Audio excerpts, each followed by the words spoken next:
Bonjour, bienvenue dans C'est le week-end, l'émission culturelle et loisirs de Charente Libre. Aujourd'hui, on est avec Éric Gauthier, bonjour, qui est président de l'association Bonsaï Club de Charente. Donc bienvenue dans mon jardin. On va regarder un petit peu les différents bonsaïs qui sont là. Vous voyez qu'il y a différentes espèces, des pins maritimes, des pins sylvestres, avec des formes un peu différentes. Il y a aussi des espèces qui sont plus locales, comme de l'aubépine, un olivier, des mélèzes, un tilleul, plusieurs prunus de Sainte-Lucie, des petits érables. On voit une superbe azaléka en fleurs. C'est dommage, il pleut, donc les fleurs vont être vite s'abîmer. Et puis vous avez plusieurs érables, voilà. Il est magnifique cet érable.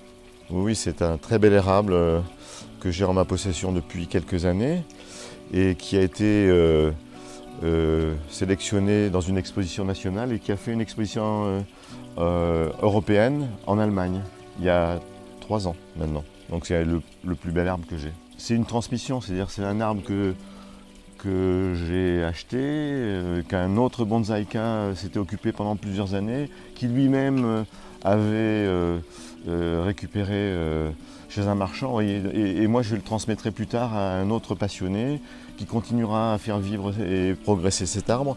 Et ça aussi c'est important dans le bonsaï, c'est la passation un petit peu, la continuité. Et oui, parce que les bonsaïs peuvent durer les très arbres longtemps. nous survivent.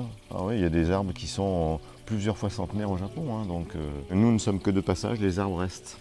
Éric, est-ce que cet art est accessible à tous? Il est accessible à tous à condition de se former pour pouvoir cultiver. D'abord, la première chose à faire, c'est de bien savoir cultiver. Beaucoup d'arbres qui sont achetés en supermarché, en jardinerie, meurent très rapidement par défaut de soins. D'abord parce que les gens sont mal conseillés, et deuxièmement parce que ce sont des arbres qui sont des arbres d'exportation qui ont souvent été malmenés pendant la période où ils ont été transférés d'Asie en France, et que si on ne sait pas vraiment s'en occuper, ils vont rapidement mourir. Soit par défaut d'arrosage, soit par excès d'arrosage, soit parce qu'on les a laissés à l'intérieur alors que ce sont forcément des arbres d'extérieur. On ne rentre les arbres tropicaux que l'hiver, même les arbres tropicaux restent dehors jusqu'à octobre-novembre. Et la plupart des arbres peuvent survivre largement à des températures de -0, -4. Moi, mes arbres, je les rentre que les mois d'hiver quand il y a des grands froids, sinon ils restent là tout le temps. Et donc des arbres d'exportation qui ont été déjà malmenés par le transport, qui restent à l'intérieur d'une maison toute l'année, forcément ils ne survivent pas très longtemps. Et souvent on voit aussi des excès d'arrosage, c'est-à-dire que les gens mettent, pour ne pas tacher le meuble sur lequel ils ont mis le bonsaï, ils mettent une soucoupe, ils arrosent régulièrement, l'arbre trempe dans l'eau tout le temps, les racines pourrissent et l'arbre meurt. Ou il y a un défaut d'arrosage, donc on l'arrose une fois quand on y pense, ou comme on disait, on part en vacances pendant 15 jours, et quand on revient, l'arbre est mort. Un arbre, il ne peut pas survivre que quelques jours sans être arrosé. On en vient au pot, qui est essentiel dans cette pratique. Est-ce qu'il faut, quand on achète un arbre dans le commerce, le rempoter directement? Est-ce qu'il y a une saison? Est-ce que le système racinaire dedans n'est pas trop compressé au début? La plupart des arbres qu'on trouve en jardinerie ou en supermarché sont des arbres qui ont été prélevés en plein champ et mis dans un pot. Et souvent dans un substrat qui est de très mauvaise qualité, qui est avec beaucoup de rétention. Le substrat, c'est la terre, le terreau, la terre qui est utilisée pour cultiver l'arbre, qui est un terreau qui souvent absorbe beaucoup l'eau pour pouvoir justement le maintenir en vie pendant le transport. Et très souvent, il faut changer ce substrat pour obtenir un substrat plus drainant, de façon à ce que les racines ne trempent pas dans l'eau tout le temps. Et c'est ce qui fait un petit peu la difficulté. On s'imagine souvent que c'est une pratique de tous les jours, alors c'est vrai, mais est-ce qu'il y a des périodes, comme je pense à l'hiver, où on peut laisser un peu le temps agir sur eux sans trop y mettre sa main?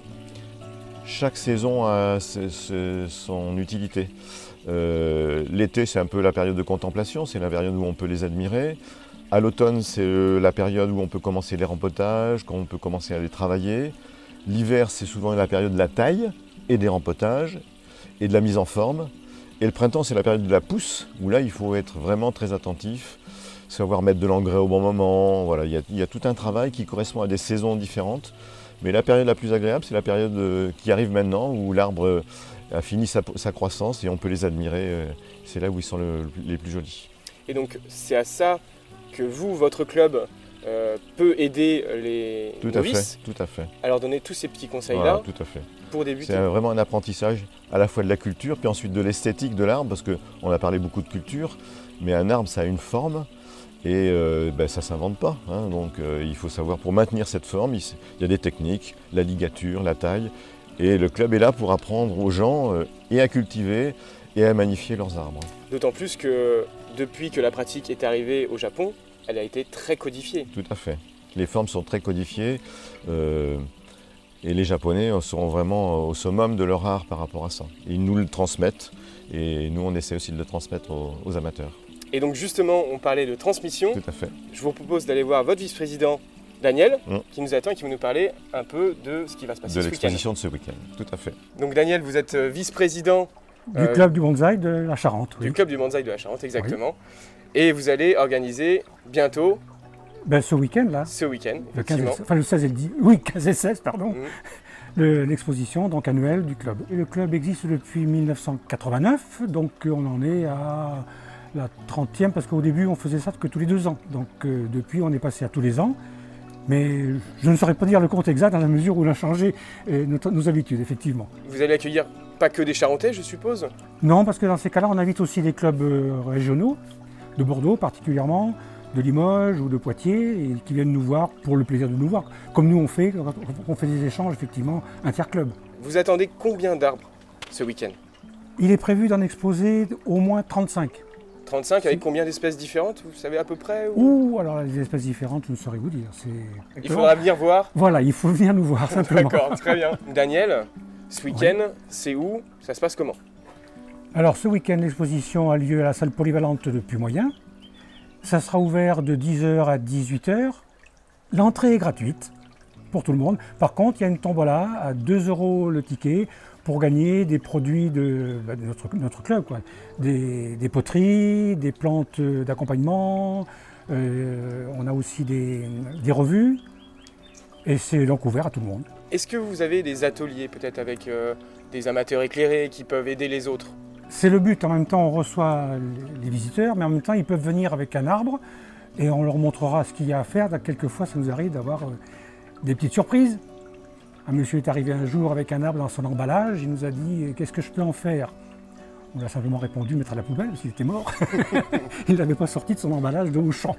Donc c'est pas que contemplatif, non. C'est aussi pratique. Voilà, c'est aussi pratique. On a un atelier effectivement pour aider ceux qui souhaitent venir au club. Il ne faut pas hésiter effectivement à venir au club pour travailler les arbres.